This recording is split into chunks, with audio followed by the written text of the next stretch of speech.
اور ہمارے فرشتے ابراہیم کے پاس بشارت لے کر آئے تو سلام کہا، انہوں نے بھی جواب میں سلام کہا۔ ابھی کچھ وقفہ نہیں ہوا تھا کہ ابراہیم ایک بھنا ہوا بچڑا لے آئے۔ پھر جب دیکھا کہ ان کے ہاتھ کھانے کی طرف نہیں بڑھتے، یعنی وہ کھانا نہیں کھاتے، تو ان کو اجنبی سمجھ کر دل میں خوف کیا۔ فرشتوں نے کہا کہ خوف نہ کیجیے، ہم قوم لوط کی طرف ان کے ہلاک کرنے کو بھیجے گئے ہیں۔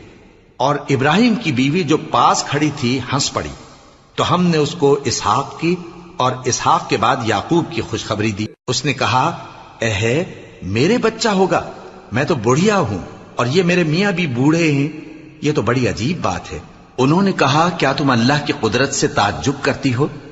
اے اہل بیت، تم پر اللہ کی رحمت اور اس کی برکتیں ہیں، وہ لائق تعریف ہے، بڑا ہے۔ پھر جب ابراہیم سے خوف جاتا رہا اور ان کو خوشخبری بھی مل گئی، تو قوم لوط کے بارے میں لگے ہم سے بحث کرنے۔